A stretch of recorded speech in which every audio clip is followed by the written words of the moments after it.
bem-vindas e bem-vindos ao canal Política para Elas. A entrevistada de hoje é Camila Prada. Camila é assistente social e faz parte do movimento de promotoras legais populares. Camila, boa tarde. Quero primeiramente agradecer a sua presença, a sua disposição e disponibilidade de vir bater esse papo com a gente, a falar sobre essas questões tão importantes que é a questão dos direitos das mulheres. Muito obrigada, seja bem-vinda.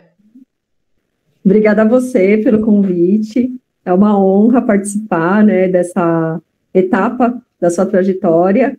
Né? A gente se conhece há muitos anos e eu sei o quanto é importante para você concluir esse momento, né, da sua vida. Bom, vamos iniciar. Primeiramente, eu gostaria que você falasse um pouco sobre a sua trajetória política, né? Da onde surgiu esse seu movimento de cursar o serviço social e trabalhar com as mulheres? Ah, legal. Bom, acredito que eu posso começar me apresentando um pouco, assim, mais profundamente, né? Eu tenho 40 anos, eu sou moradora da periferia de São Paulo, eu moro aqui na Zona Leste, mais precisamente próximo ao Parque São Lucas e adjacências, né? Então, eu sempre morei a maior parte da minha vida aqui na região, e aqui é uma região que tem... agora tem mais, mas tinha bem pouco acesso, né? À saúde e também a projetos sociais. Então, eu também faço parte desse movimento de ver os movimentos sociais se formando, né? E ganhando força, né? E ainda tem muito a ser trabalhado, a gente já conseguiu já teve muita conquista, mas eu observei todo esse movimento, né? E foi observando esse movimento e também vivendo as minhas questões pessoais dentro da minha família, observando, né? E vivenciando na pele todas as questões de dificuldade do que é ser mulher nessa sociedade, observando as dificuldades que minha mãe teve, que minha avó teve, minhas tias ainda tem, né? Teve para educar e para colocar comida na mesa, né? Porque sendo uma mulher moradora da periferia, a gente tem aqui muitos desafios, né? Eu sou uma mulher pobre, né? Então, não sou herdeira, nada, então a gente, né, moro de aluguel. Então, assim, observando todas essas questões, né, esses desafios, eu senti necessidade de me conectar com rede de apoio, né? Então, o que me levou a participar dos movimentos e buscar a formação do serviço social foi a busca do rede de apoio.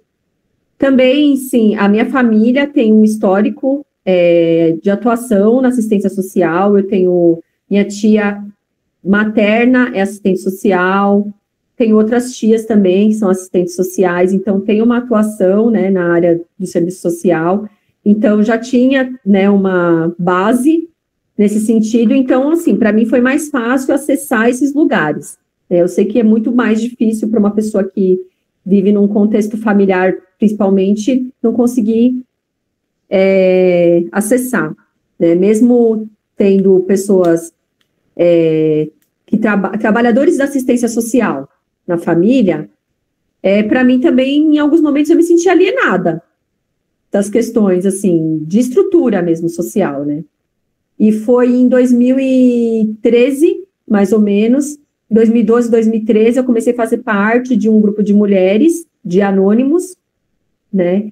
E ali eu consegui uma rede de apoio que foi me fortalecendo emocionalmente. Em 2016, conheci as promotoras legais populares, que foi transformador na minha vida.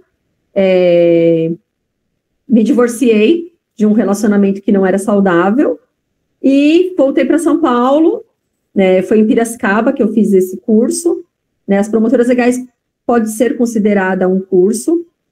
E voltei para São Paulo e fiz o serviço social. Então, assim, é um pouco da minha trajetória, né?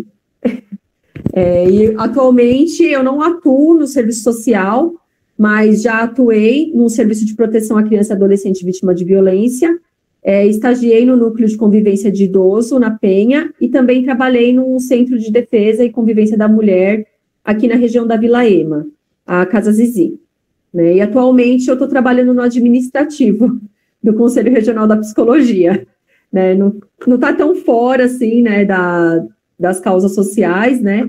Mas um pouco da minha trajetória é essa, sim. Legal.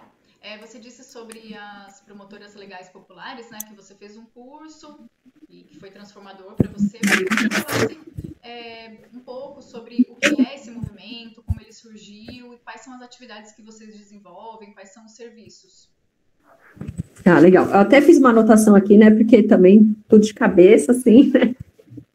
Bom, as promotoras legais populares, elas podem ser pode ser considerado um curso, né? É uma capacitação de lideranças comunitárias, né? Ela foi criada pela ONG Temis de Porto Alegre, né? Que tinha como intuito realmente a educação de base, uma formação, né? Para prevenção, promoção de direitos, especialmente para direito das mulheres, ampliar as condições de acesso à justiça, né? Porque, por exemplo,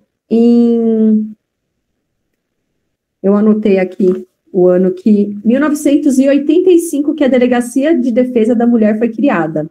É muito recente, né? Sim. Eu já era nascida, eu sou jovem, né? Então, assim, 40 anos, mas olha só, né? É muito recente a conquista, né, de direitos das mulheres. E uma delegacia, então como que você vai ampliar delegacias em vários pontos do Brasil? Porque você sabe que em alguns estados tem mais acesso à justiça, mas tem estado que a gente tem pouquíssimo acesso. Né? E as promotoras... para se estender essas políticas, né? Sim, é uma luta, assim, de vida mesmo, né? Então, as promotoras legais populares é uma formação para as mulheres não desistirem dessa luta, que é uma luta muito exaustiva, né? Então, realmente a questão da rede de apoio é muito importante. Então, é um ano ali, é um curso que é todo final de semana, que a gente vai criando os vínculos, fortalecendo os vínculos com a comunidade. Então, as promotoras legais populares têm esse objetivo, né, de fortalecer os vínculos comunitários para essa luta ampliar as condições mesmo, né, de acesso também, não só à justiça, mas, por exemplo, tem ali um bairro que eles estão querendo fechar uma UBS. Se tem um movimento de promotoras legais populares, a gente consegue fazer um barulho para não fechar aquela UBS, ao contrário, até para melhorar, né? Então, é um movimento de militância também, né?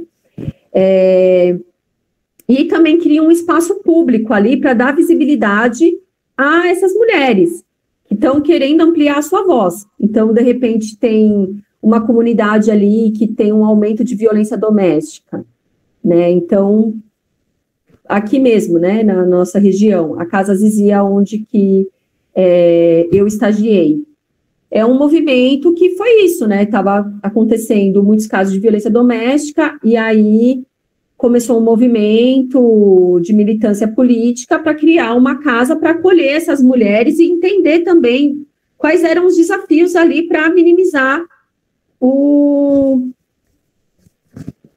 impacto que a violência doméstica causa nas famílias, né? Porque todo mundo é afetado, né? Não é só aquele núcleo familiar, mas todo o contexto ali comunitário é afetado. Então, essa promoção de direitos, prevenção também, então fazer políticas de prevenção à violência doméstica, né? Então, as promotoras legais populares são reuniões, a princípio, para questionar tudo isso que está acontecendo, para fortalecer as lutas. As promotoras legais populares, elas vieram para São Paulo em 1994, né, por meio da União de Mulheres de São Paulo. Foi a Melinha Teles que fundou, junto com outras mulheres, né, mas ela é a personagem mais atuante nas promotoras legais populares, né, ela que está na liderança ali da União de Mulheres. Eu vou falar um pouquinho sobre a Melinha Teles, acho que é importante falar, né, ela é uma mulher que foi torturada na ditadura. A história dela ficou, assim, mais conhecida nas eleições de 2018, que ela veio dar um depoimento sobre a tortura, ela foi torturada na frente da filha dela, né? Eu sei que é delicado aqui esse assunto também, mas ela viveu violências sexuais da tortura, colocaram um rato na vagina dela, né? E ela fala isso, e ela fala que é para falar sobre isso, para que isso não volte a acontecer, né? É uma questão muito séria, olha que violação, né? Que ela viveu, e na frente de uma criança. Então, assim, foi bem comum, né? Na época das torturas, né? Utilizarem os filhos, né? Para praticarem as torturas das mulheres na frente dos filhos para deixar as mulheres mais desestabilizadas emocionalmente, né?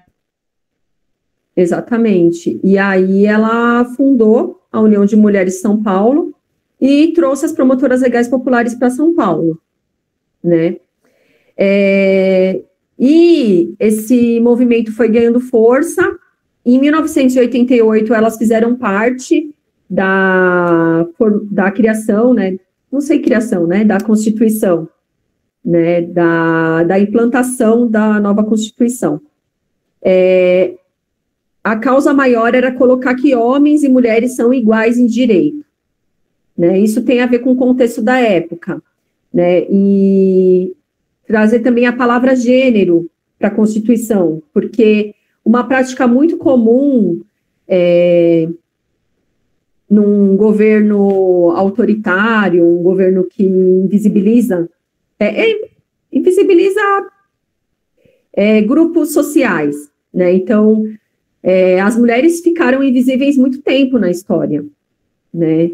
Até aqui, antes de começar a gravar, a gente estava falando, né? Então, assim, o homem pode, a mulher não. Então, por exemplo, né, a mulher não podia votar no Brasil até 1934. Então, também é muito recente que a gente pode votar. E na Constituinte, as promotoras legais populares tiveram uma atuação muito forte para conquistar esse direito de colocar que as mulheres e os homens são iguais em direito, né? Então, assim, é uma coisa óbvia, né? Mas isso foi uma luta muito grande e as promotoras legais populares atuaram firmemente nessa questão. E até hoje, assim, tem os encontros, tem as formações anuais, também para garantir esses direitos que foram conquistados com tanto suor, né, e tanta dor, tanto sofrimento. Então, basicamente, assim, as promotoras legais são essas mulheres. E é um movimento que só mulheres que participam das reuniões. Exatamente, que é para fortalecer a voz das mulheres.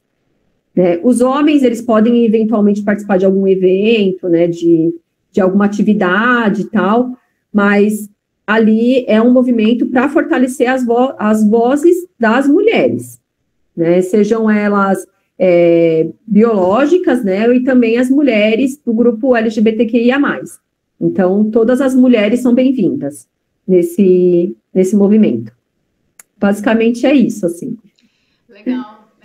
Eu estudando ali, fazendo pesquisas para escrever minha dissertação, eu cheguei eu faço um apanhado histórico da conquista de direitos políticos das mulheres, né? E aí eu me deparei com esse grupo que atuou na Constituinte de 88, né? Que você até falou que foi o Lobby do Batom, né? O Lobby do Batom. Sim, eu li sobre esse grupo, mas não sabia que era esse grupo das promotoras legais populares. Muito legal você trazer essa informação. Essas promotoras, elas atuam em São Paulo?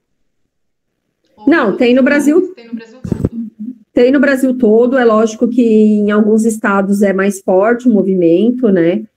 Por exemplo, começou lá em Porto Alegre, eu não tenho essa informação nesse momento, assim, como que estão esses grupos, Sim. Né? Mas eu sei que no Rio de Janeiro tem um grupo muito forte, que é bem atuante, no Nordeste também tem, na Bahia, promotoras legais populares.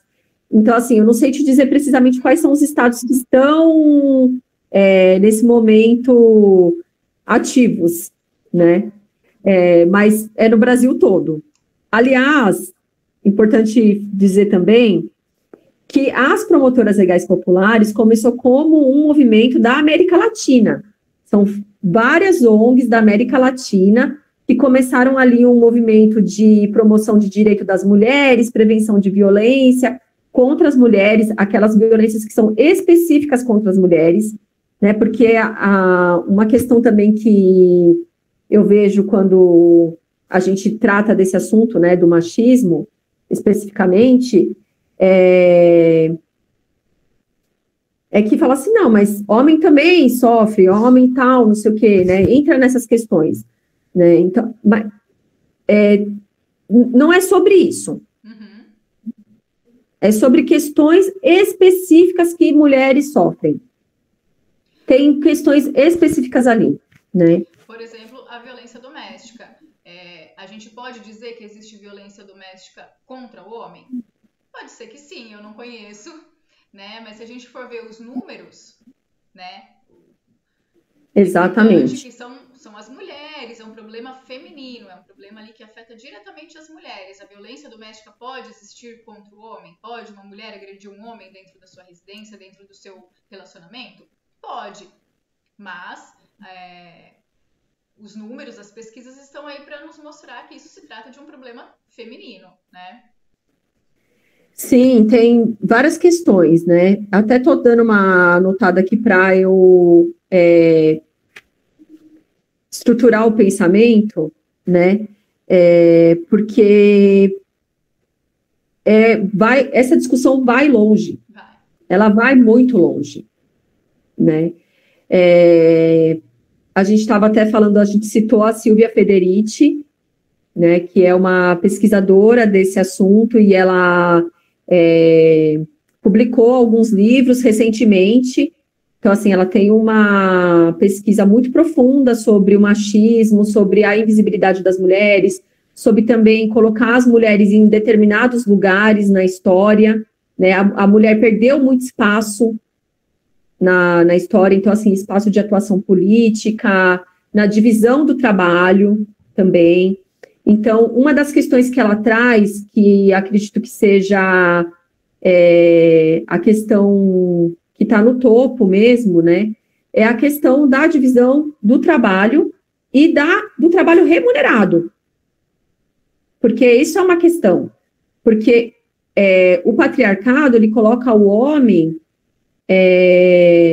num lugar que as mulheres dependam dele financeiramente. Né? Então, já começa ali uma dependência financeira e também coloca a mulher, por exemplo, o serviço doméstico é responsabilidade da mulher, ou então é uma prova de amor, a maternidade também é uma prova de amor, e o homem fica só com essa parte financeira, né? E aí coloca a mulher dentro de uma dependência muito grande, principalmente financeira. E aí, essa dependência financeira também coloca o homem, muitas vezes, não estou dizendo que são todos os homens, mas aí, como você mesma disse, os números aí não mentem, né? Eu posso aqui abrir o meu computador e colocar aqui vários números, né? Mas todo mundo tem acesso à internet. Se colocar lá e ver os números, vai ver que as mulheres estão muito em desvantagem em relação aos homens no mercado de trabalho e também na divisão do trabalho. As mulheres têm tripla jornada, né, porque elas trabalham o dia inteiro, chegam em casa, ainda vai fazer comida, ainda vai colocar os filhos para dormir e tal, não sei o quê. Enquanto isso, muitos homens até ter 2 trabalhos, né, ou então enfim, acho que nem precisa falar muito aqui, porque todo mundo sabe, isso aí já está muito escancarado na sociedade, né? Numa festa de Natal, quem é que vai lavar a louça? Até mesmo no Dia das Mães. A mãe prepara a comida, lava a louça, enquanto os homens estão assistindo TV na sala. E ganha uma batedeira. Então, assim, né? Então, assim, é uma questão muito, né, profunda.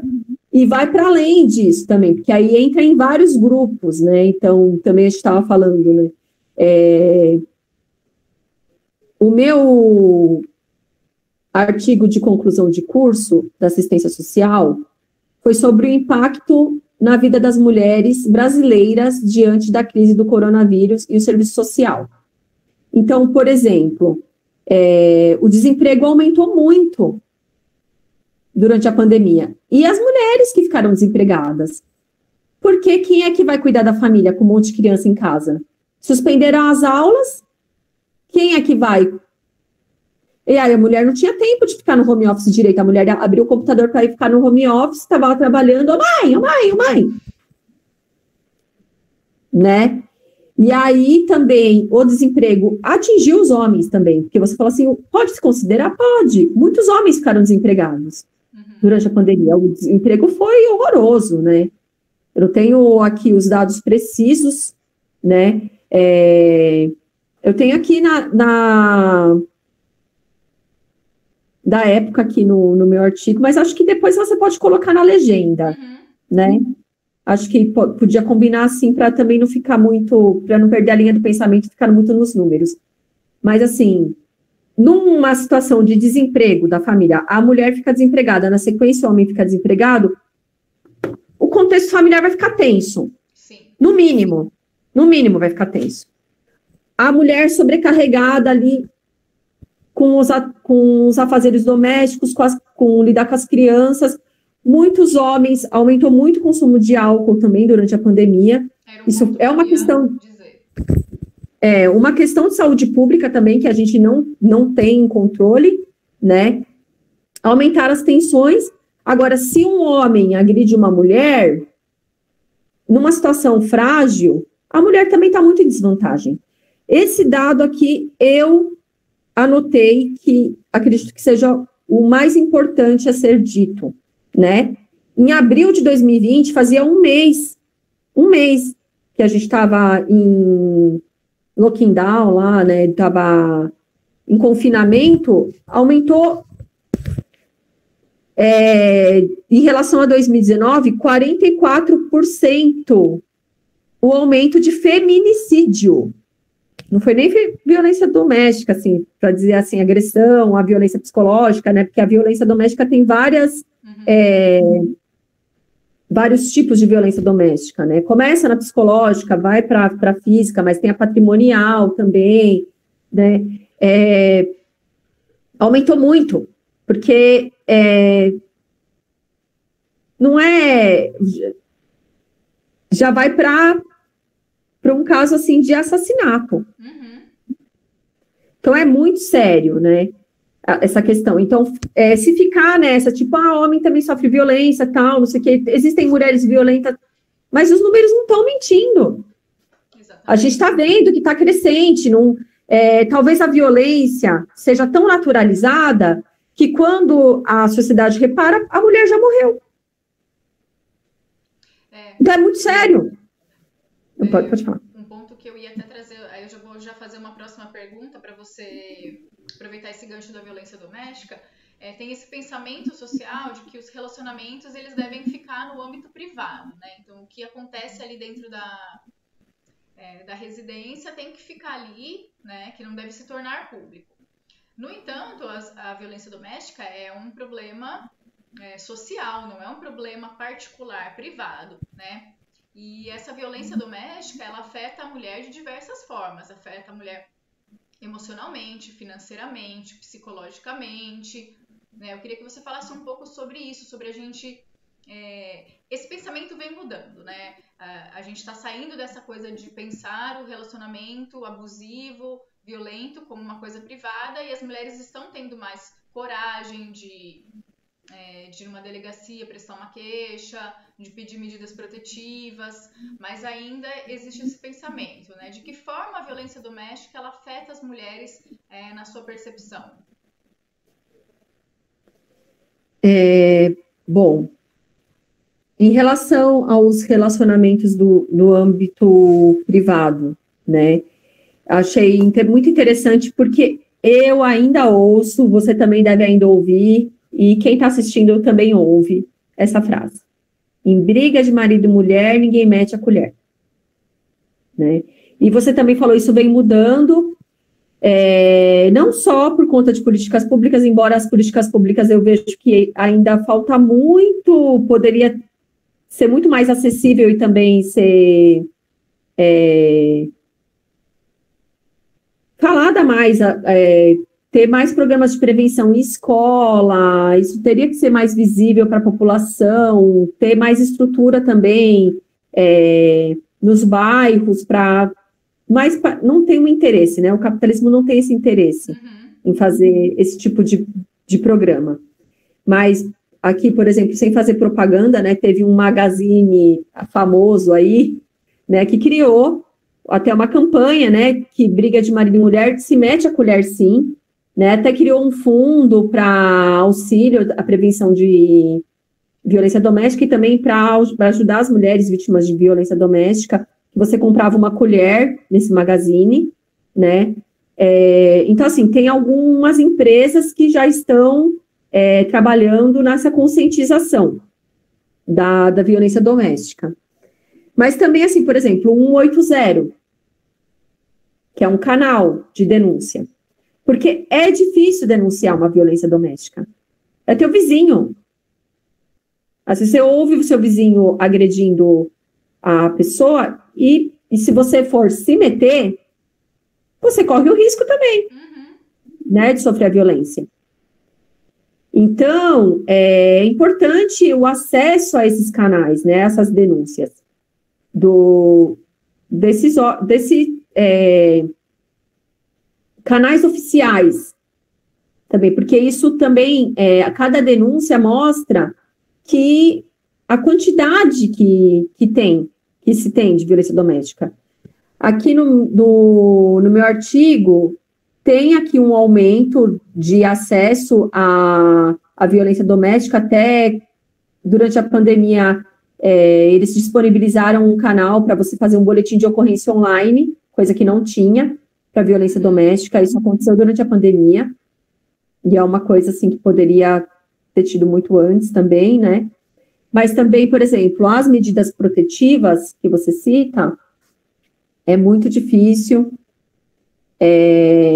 colocar em prática, porque muitas vezes o casal divide a casa e não tem para onde ir, filhos. Então, para onde essa mulher vai? E aonde que estão essas casas de acolhimento?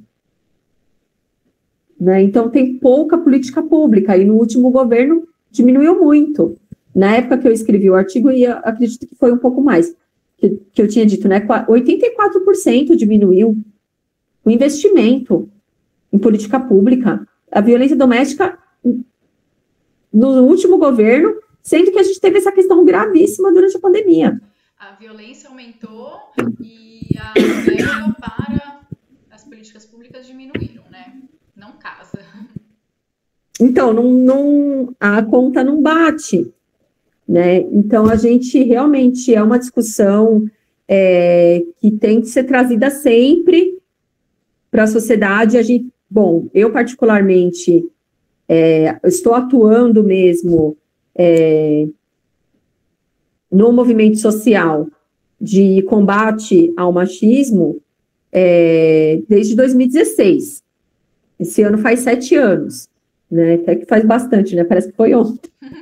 Né? A gente se conheceu mais ou menos nessa época. É desanimador. É desanimador. Mas pensa se a gente parar. Exatamente. Não pode parar. Você trouxe a questão da conquista do voto feminino, que aconteceu em 1934, com muita luta, né? As coisas para as mulheres, devido a essa cultura machista e patriarcal, as coisas para as mulheres, elas são conquistadas com muita luta. Né? Nada nos veio de mão beijada, e ainda os direitos conquistados nós temos que cuidar para que nós não percamos. Para não perder. Como perdemos as poucas políticas, né, femininas, perdemos um tanto delas com o governo Bolsonaro, né, que passou. Então, assim, a luta feminina, ela é constante, né? E nesse ponto eu entro na questão, que é a questão do canal e do meu trabalho no mestrado, que é a representação política das mulheres, né? Como que as necessidades femininas se transformam em políticas públicas para atendimento dessas mulheres? Através da representação política, né? São essas mulheres tomando espaço dentro do espaço legislativo para ouvir as necessidades das mulheres e transformar isso em políticas públicas. Eu queria que você dissesse um pouco, você aí, com a tua visão, de que forma você vê a importância da representação feminina dentro da política? Bom, vamos lá. Até fiz umas anotações aqui também para mim não me perder. Vou falar um pouco assim do Brasil mesmo, né? Tô até aqui com essa parte aberta no meu artigo, né? Então eu vou usar um pouco, assim, então eu vou olhar para cá, tá? Sim, mas vou posicionar aqui para também não ficar aquela muito acadêmico, né? Embora seja esse é o objetivo, né? Bom, a princípio, aqui, essa questão da representação política, né? No processo de desenvolvimento do capitalismo, até vou usar um pouquinho, né? A Silvia Federici, né? Das grandes crises que o próprio capitalismo provoca, ele afasta as mulheres dos trabalhos, né, remunerados, desses lugares de poder, né, e dinheiro é poder. Então, já afastando as mulheres desses lugares de trabalho remunerado, você já diminui a representação dessas mulheres nessas instituições, né. Então, as grandes crises, então, por exemplo, a crise do coronavírus, essa questão do desemprego, tal, não sei o quê, então isso já afastou as mulheres de estarem em lugares que ela consegue ter visibilidade, né? Bom, indo aqui, aí tem as questões também que levam ao Dia das Mulheres, né? Teve a formalização do Dia das Mulheres Trabalhadoras. Então, muito se diz que essa data foi escolhida por conta de um incêndio, né? Mas não foi só isso. Na verdade, março é um mês que é até algo assim misterioso mesmo, né? O 8 de março foi escolhido simbolicamente porque é um mês que tem muitos casos, muitas histórias de... Vou dar um exemplo aqui para não ficar me estendendo muito. Dia 14 de março, Marielle foi assassinada. Olha que curioso. Simbólico, né? Simbólico. Então, assim, parece que março é um mês marcado de tragédias que envolvem mulheres trabalhadoras, mulheres que estão em lugares políticos, mulheres que estão fazendo... Então, assim, teve uma greve, foram incendiar a fábrica, né? Então, assim, acontece muitos eventos em março, tragédias envolvendo as mulheres, que fez com que a ONU reconhecesse que isso precisa ser dito, né? Então, criaram ali uma data para evidenciar essa questão, né? Como que em março acontecem fenômenos que envolvem mulheres trabalhadoras que estão em luta e essas mulheres morrem. Não é uma coisa muito, muito curiosa, né? Então, assim, por isso eu deixei aberto aqui, porque é uma questão, assim, que eu fui estudando, né, bastante. E aí, até aqui, eu até acho que é importante ler essa parte, que também fala dessa questão da representação da mulher, e como que a história apaga as mulheres dos livros, né? Sim, da representação das mulheres. Aqui fala que por conta do processo de colonização e escravidão dos povos originários e os povos trazidos da África, que foi essencial na consolidação do capitalismo no mundo, né? A escravidão foi essencial nesse sentido. Por exemplo, a luta de Dandara dos Palmares, no século XVII, foi invisibilizada, né? ela foi parceira do Zumbi, e a gente tem uma data que a gente lembra todo ano dessa luta, mas cadê Dandara? Então, assim, já é uma representação que foi invisibilizada na história. Né? Então, a questão da representação política, ela é realmente muito frágil como chama? Não é mercado, né? Mas é nesse império mesmo, de construção histórica, né? Então, a gente tem nomes aqui que a gente não conhece, que eu citei no meu artigo. Então, por exemplo, em 1910, a professora Deolinda Dalho fundou o Partido Feminino Republicano. Eu não tive aula sobre essa mulher na escola. Acho que pouquíssimas pessoas têm. Inclusive, sobre a Dandara, que você acabou de citar, foi a primeira vez que eu ouvi falar dela. Eu não sabia, e também jamais tinha me atentado que poderia ter uma mulher, né, de parceira do Zumbi, e realmente, né? E isso me fez lembrar, por exemplo, a história, ela é formada por homens, né, basicamente. Contada, né? Contada, mas também vivida. Por exemplo, grandes filósofos. Recentemente que as filósofas estão crescendo. Porque também não tinham tempo, né? Exatamente. Aí você ouve falar que tal escritor, tal artista trabalhou em quantas obras em pouquíssimo tempo. Porque ele não... Quem estava cuidando dos filhos? Tinha 13 filhos e escreveu... Quem estava lavando a louça? Exatamente, escreveu 20 livros, né? Então, assim, realmente a mulher, ela sempre foi muito invisibilizada, destinada aos trabalhos domésticos, enquanto os homens, eles tinham tempo e liberdade para ocupar todos os outros espaços, né? Os espaços profissionais, os espaços das artes, do pensamento, a construção do pensamento filosófico, do pensamento crítico. Por que é tão machista, tão patriarcal? Porque foram os homens que criaram esses pensamentos, né? Então, se a gente for buscar na estrutura da sociedade, realmente os nossos espaços sempre foram pouquíssimos. Sim, e a emancipação, né? Eles já são emancipados muito antes mesmo, né? As mulheres. Então, tem muito mais acesso, né? À publicação, tal, a essa indústria, a indústria que eu estava tentando, a palavra que eu estava tentando lembrar. Então, eles ocupam esses lugares realmente de representação e tem muito mais espaço para eles também, né? Porque a estrutura ali está muito favorável, né? Para eles.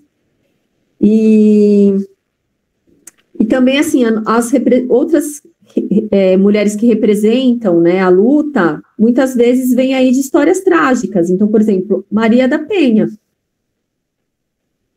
né, é uma mulher que sofreu muita violência, está na cadeira de rodas, e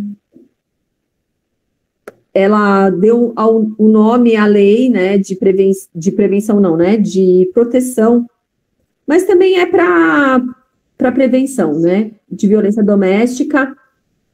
Mas olha o que ela precisou viver, olha o que as mulheres precisam viver para chegar nesse lugar de representatividade. E mesmo a Lei Maria da Penha sofre muito ataque, muito ataque. Então, assim, é uma questão, assim, muito profunda mesmo, né, dessa questão da representatividade.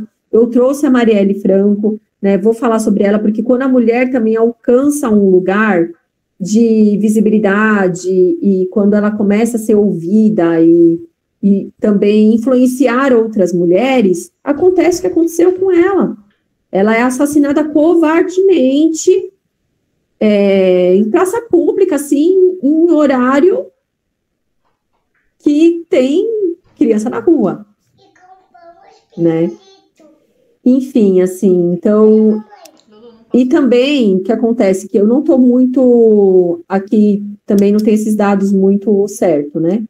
Mas a gente, depois que Marielle Franco morreu, aumentaram bastante mulheres no Congresso, mas também está acontecendo várias cassações, né? Então, assim... Tem um capítulo na minha dissertação que eu falo sobre a violência política de gênero, né, que é justamente essa questão dos homens atacarem as mulheres que conquistam esses espaços, né, de forma muito baixa, porque geralmente essas violências políticas, elas atacam a questão da dignidade e da honra das mulheres, não necessariamente o trabalho que essas mulheres estão fazendo, né, mas sim o fato de existir uma mulher ali, né, ocupando esse espaço, lutando pelo poder, quando na verdade nós não queremos espaço de ninguém, nós queremos o nosso espaço, nós queremos lutar pelos nossos direitos, que igualdade. Exatamente, igualdade, não se trata de roubar espaços, né? Não, eu acho muito interessante isso também, porque isso é muito discutido nas promotoras legais populares, né? Porque tem questões específicas das mulheres. Mulheres e homens são iguais? Gente, não, ninguém é igual. A gente tem que respeitar as diferenças. Então, por exemplo, uma questão aqui que eu gosto de trazer essa questão e que tem para muitas mulheres isso é um absurdo. Eu sou da opinião que quando a mulher está no período pré-menstrual ou menstrual, ela precisa ter o direito, se ela sente necessidade, que tem mulheres que na fase da menstruação trabalha muito bem, tal, não sei o quê. Eu tenho um desconforto muito grande. Para mim seria essencial o direito de ter um dia de descanso. Porque eu vou ser muito produtiva se eu parar esse um dia. Olha que loucura, né? Porque muitas vezes a minha imunidade cai, inclusive, né, aquelas, né, vou gravar isso, né, depois vou... A Amelinha Telles lançou um livro esse ano, e no dia do lançamento do livro dela, eu fiquei menstruada, minha imunidade caiu, e eu fiquei doente, né? Então, assim, e aí isso para mim foi muito simbólico também, porque a minha imunidade caiu. E tem o período também da menopausa, que muitas mulheres sofrem, né, nesse período, o período gestacional, o período também de cuidar das crianças. Então, nós temos ali questões muito específicas. Isso, assim, eu estou dando um exemplo muito, tá? Ali, arroz feijão, eu sei que é muito maior que isso, né? Quem assistir vai falar, não, mas tem questões muito maiores, muito profundas. Tem recortes também que são muito maiores, que são de grupos que estão mais vulneráveis, né? Da nossa condição social, da minha condição social, particularmente. Mas, assim, é uma coisa assim tão que parece uma bobagem, eu falando. Eu queria ter o direito de ficar um dia em casa descansando no meu período menstrual porque a minha imunidade cai. Só que isso, nessa estrutura que a gente vive, é impensável. Pode ser até um absurdo eu estar falando isso. E é muito específico, e as coisas vão... Estou falando, assim, algo muito básico que ganha uma proporção muito grande, né? Porque a gente vai vendo aí que desanda muito para chegar num ponto das violências que as mulheres sofrem serem naturalizadas, e quando a sociedade realmente cai a ficha é quando uma mulher morre. Né? Então, assim, olha como é importante ter as mulheres ocuparem esses lugares e engrossar essa voz, né, engrossar o discurso de questões que muito específicas de gênero, assim como outros grupos também, porque são os lugares de fala mesmo, né, e não que outras pessoas não possam falar, né, que essa discussão também vai longe, mas assim, eu tô falando, você tá falando, outra mulher tá falando, outra mulher tá falando, então, né? Gente, vamos olhar para isso? Exatamente. E é importante também uma diversidade na representação, porque as mulheres, a depender do grupo que elas fazem parte, elas têm necessidades diferentes. Por exemplo, uma mulher negra, ela não tem as mesmas necessidades, não precisa dos mesmos direitos igualmente do que uma mulher branca, do que uma mulher indígena, do que uma mulher transexual. Então, é importante que todas essas vozes, todas essas necessidades sejam ouvidas nesses âmbitos políticos, para que políticas públicas possam favorecer essas pessoas, essas minorias, esses grupos, né? E aí, eu vou entrar numa outra questão, que você falou bastante das promotoras legais populares, que faz esse trabalho de base, né? De conscientização política da sociedade, para as mulheres se entenderem como pessoas de direitos, pessoas que têm voz, de se organizarem ali coletivamente para buscar as conquistas, né? Isso me faz pensar num processo que eu gosto de trabalhar com as pessoas que eu entrevisto, que é a questão da despolitização, né? A despolitização da sociedade, ela tá inserida também na questão das pessoas entenderem que a politização, que a política, ela só é questão partidária, partidos políticos, e aí muitas pessoas já não querem nem saber, ou de achar que a política, ela é corrupção, que não confia na política, no trabalho dos políticos, e esquece que a política, na verdade, ela é tudo, né? A nossa vida é política, a nossa existência é política, ainda mais a existência de uma mulher, né? Nós, mulheres, estarmos vivas hoje, nesse dia, nesse ano, é totalmente político, porque muitas mulheres estão morrendo nesse momento, né? Em virtude da condição de ser mulher, né? Eu queria que você dissesse um pouco sobre a importância desses movimentos de base, desses movimentos coletivos para transformar o pensamento das mulheres de que elas precisam se envolver com a política, né? Que nós não vamos chegar a lugar nenhum se a gente não se movimentar, não falar, né? Sim, eu sinto que esse processo de despolitização, ele vem também muito das crenças né, que a gente, uma das crenças é, briga de marido e mulher, ninguém mete a colher. Uhum. Isso é uma frase, é uma crença de despolitização,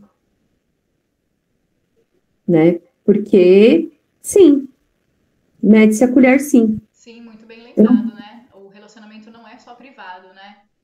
Não é só privado. Outra questão que, enquanto você falava, e eu estava pensando nela, me veio em pensamento, e eu sinto também que porque eu trouxe um exemplo muito simples, mas agora eu vou trazer um exemplo que é muito sério, né, e que muito se discute, e se discutiu durante o período que eu estava fazendo a formação. É a violência obstétrica. Então, um processo de despolitização também são essas crenças, né? Mulher negra mais forte, não precisa de anestesia. E aí você encurte ali um pensamento que não é verdade. Não tem nada a ver. A mulher vai sofrer no processo de parto. Né? Então, a romantização também da maternidade é um processo de despolitização. Os desafios que são enfrentados na maternidade, elas têm que ser discutidas, sim. Tá favorecendo quem, esse discurso romântico?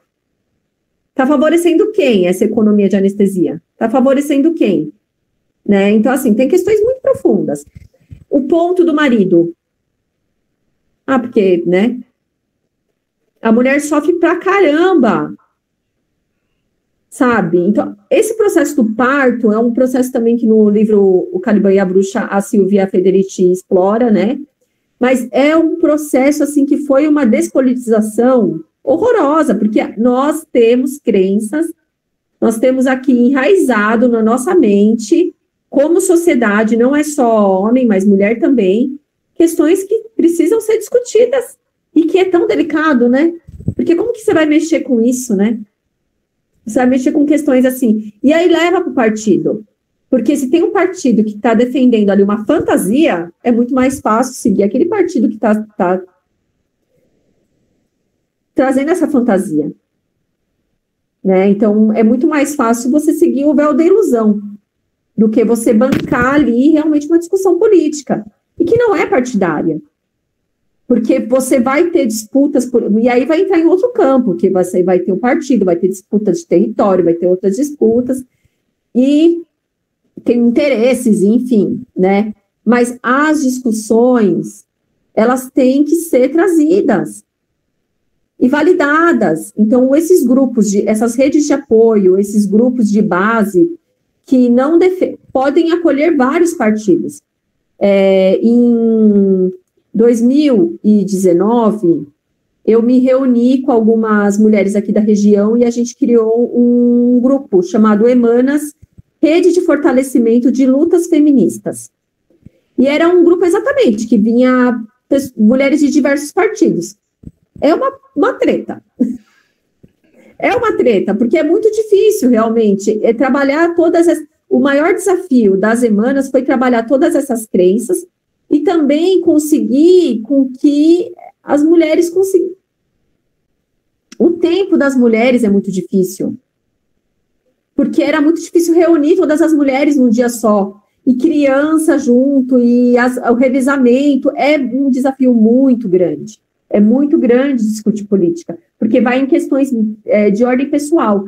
E na época da pandemia, a gente encerrou as atividades, a gente ainda tentou manter as atividades virtualmente até as eleições, né, de 2020, mas em 2021 a gente parou as atividades, porque, assim, eu particularmente, eu estava fazendo estágio da faculdade, terminando a faculdade, então eu precisava me concentrar muito, e assim, eu numa condição muito privilegiada, né? Até vou beber uma aguinha aqui, porque eu estava numa situação muito privilegiada. Agora, pensa, assim, teve mulheres no grupo que estavam se descabelando, porque se divorciou, precisava tinha o trabalho. Eu tenho um caso, né, de uma colega, assim, que tinha um trabalho fixo, que era um trabalho que demandava muito, ainda chegava em casa, costurava, tinha um filho, sabe, assim, ela não tinha tempo para participar de discussão política. Então, assim, sabe aquela coisa assim, alô, gente, e na novela não vai se falar, porque tá quem? Tá favorecendo quem? Então, o acesso, muitas vezes tem o acesso ali, né? A gente tem um monte de artigo disponível na internet. Acredito que o advento dos podcasts ajudaram bastante, né? Porque enquanto a mulher está lavando louça, ela está conseguindo ouvir um podcast. Mas também é muito doloroso, né? Porque aí você está lá no seu momento ali de criatividade, porque muitas mulheres exercem ali o potencial da criatividade na cozinha, e não é ruim. O problema é que a gente não é remunerada, justamente por isso. Porque cozinhar, eu amo cozinhar. Mas isso é valorizado? Não é valorizado. A gente sabe que, especialmente mulheres, não são valorizadas. Aí tem um monte de Masterchef aí, papapá, né? E se for homem, nossa, né? Ah, ele é cozinheiro. O pessoal, se um pai solo, né, que é algo raro aí, nossa, o pessoal bate palma. Mas tem milhares de mulheres fazendo isso todos os dias de graça e não são valorizadas. E aí, quando você entra em discussões políticas, às vezes você entra em contato com um sofrimento muito grande. Então, isso também é uma questão que despolitiza muitas mulheres, né? Entrar em contato com esse sofrimento. E também a impotência, muita impotência, porque é muito difícil, né? Você conseguir mover uma pecinha é muito difícil. A gente vê aí a Manuela ó, aí, ó. É sobre isso. Eu até pensei aqui pro choro da criança, não me interromper, mas é isso. Nós que somos mães, a gente tem que adequar a nossa rotina com as crianças. Muitas vezes eu estou escrevendo minha dissertação à noite, com a criança dormindo do meu lado, porque durante o dia não tive tempo. E suas horas de sono também, né, são comprometidas. E é lógico, né? Eu vou querer ouvir uma música enquanto eu estou fazendo comida, eu não vou querer saber de discussão política. Então é muito difícil mesmo. Eu ia citar a Manuela Dávila, né? Olha que, porque é uma mulher que conseguiu alcançar um lugar assim, mas olha os desafios que ela enfrentou por estar amamentando uma criança no Congresso. Sim, tipo, é muito difícil, sabe, ali na Câmara, né?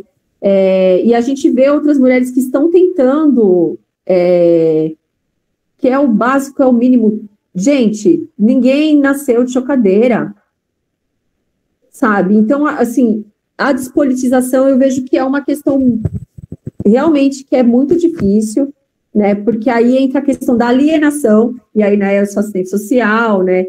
O meu curso é uma base marxista. Então, assim, a alienação, ela vem de diversos níveis.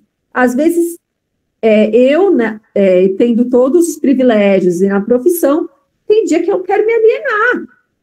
Óbvio, é muito doloroso, né, entrar em contato com certas questões. E a impotência é muito grande, né? Então, as redes de apoio, os movimentos de educação de base, eles são essenciais. E é um trabalho muito lento, muito, muito lento. Então, tem uma galera que chega com muita expectativa, né? Eu sou uma também, né? Cheguei com muita expectativa e a realidade é muito dura, né? Mas não dá para a gente fechar os olhos, né? Fazer o que dá, né? Então, também tem isso. Então, até, assim, parabéns aí, né, por essa disposição, porque eu sei que agora chegaram os seus filhos, né, provavelmente você vai ter que encerrar também, já está quase 1 hora, né? Mas é isso, né? E também a gente está um tempão aqui tentando marcar. É muito difícil, é muito difícil. A gente quer ocupar os espaços, se sobrecarrega, mas é assim que a gente constrói os nossos direitos, é assim que a gente constrói nossos espaços, não sem luta, né? Não é fácil. Mas, bom, Camila, realmente agora a gente encerra a nossa entrevista, deu o nosso tempo. Quero agradecer muito pela sua presença, por todo esse conhecimento, suas palavras, que com certeza enriqueceram bastante o canal, a minha pesquisa também. Eu tenho gostado bastante dessa experiência de entrevistar essas mulheres, porque cada mulher que eu entrevisto agrega demais para mim e me dá força, eu me sinto poderosa, sinto que não estamos sozinhas. Você está aí em São Paulo, eu estou aqui no Mato Grosso e estamos aí criando redes para a gente construir juntas um mundo melhor para a gente viver. É só isso que a gente quer, né? Não mais do que isso. Então, muito obrigada pela sua participação. Eu que agradeço pelo convite. Uma honra participar desse seu momento, né? Eu vou reforçar isso, fiquei muito contente mesmo. Bom, logo farei uma visita, com certeza, né? Assim, já faz tempo que eu estou falando de fazer uma visita, né, no Mato Grosso. Quando estiver em São Paulo também me avisa. Gostaria de agradecer muito essa oportunidade. Muito obrigada também pela confiança. Um grande abraço na sua família, viu? Boa sorte na conclusão desse curso. Parabéns por todo o esforço, né? Certamente aí você está movendo uma pecinha, pode ter certeza, né? Para as próximas gerações que seja, né? Mas que com certeza essa semente que você está jogando vai florescer. Sim, é isso aí. Obrigada. Tá bom. Obrigada, viu, Dani? Um beijão, um grande abraço.